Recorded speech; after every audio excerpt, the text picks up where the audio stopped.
El Diario in Spain often finds itself in an awkward position. Just as the evil queen in Snow White wanted the mirror to tell her that she was the first person in town, some subscribers to El Diario wish this media outlet to confirm their opinions and biases. They want a mirror that tells them how handsome they are, how smart they are, how beautiful and good their people are, and how evil the others are, the director of El Diario, Ignacio Escolar, told me. And if the mirror doesn't reflect what they want to see, they will try to kill Snow White. They will try to drop their subscriptions. At News 24 in South Africa, we've just begun our subscriptions journey. Having launched a freemium model just 18 months ago, its initial success has been encouraging. For 2 decades, we were a free digital news publisher, operating from a normal share of a very small pool of ad revenue. And all around us, in that same time, many of our print colleagues were struggling, and many of them have since lost their jobs. But now there's been a break in the clouds.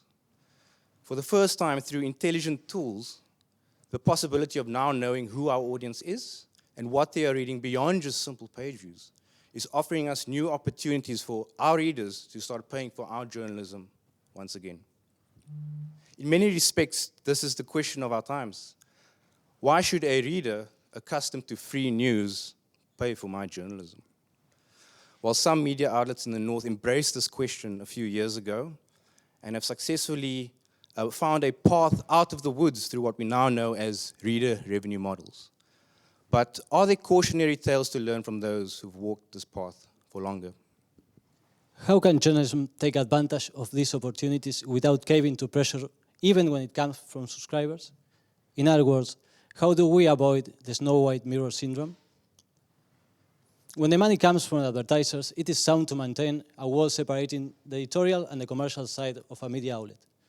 But that doesn't work with subscribers. Because if journalists and media outlets want to create thriving reader revenue models, they need to listen to their audience.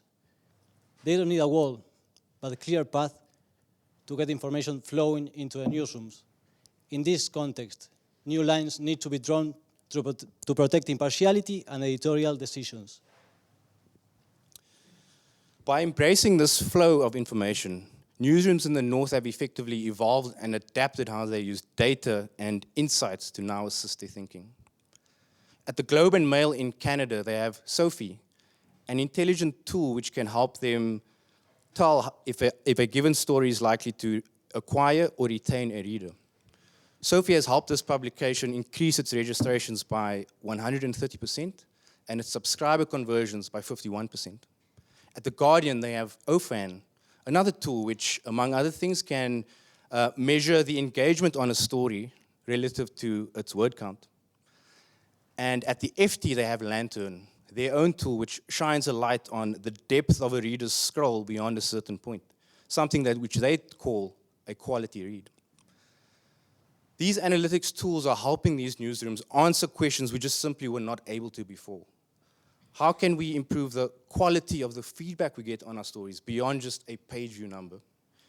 And why and when is the reader willing to pay for my journalism? To a journalist from the South, where this is all relatively new and recent, these models absolutely blaze a trail for those of us hoping to breathe new life and hope into our industry. But journalists are used to being on the receiving end of pressures. It comes from politicians, from advertisers, and from anarchy actors of society. It was always a matter of how we journalists confronted that pressures without caving. The same now holds true when the pressure comes from subscribers. Even when information from audiences flow into the newsrooms, editors must still have agency over their decisions. To account for this, when necessary, resisting pressure from readers demands openness and transparency. After listening to any complaints from the audience, and if it appears to be a Snow White mirror syndrome, newsrooms need to go back to their basics. They need to hold their ground and be prepared to defend and explain their work. Ultimately, these reader revenue models and the data it is giving us is opening us up to a new world of income, one which may save our industry and many jobs in many regions. At News 24, we are now using Sophie too, and some of these lessons we can learn from the North can help us on our journey in building and rebuilding a sustainable future for journalism in our country. Some of these lessons, which will be included in my paper, include a deeper dive into some of these tools, how we can use them and what they can say, as well as how do you build a data culture within a newsroom, some of which might include skeptical journalists. But at the end of the day, subscriber feedback, for the most part, comes from a good place. They pay for our journalism because they care. Sometimes they don't want to kill Snow White. Sometimes they just want to be heard. And we now have the tools to listen. Thank you.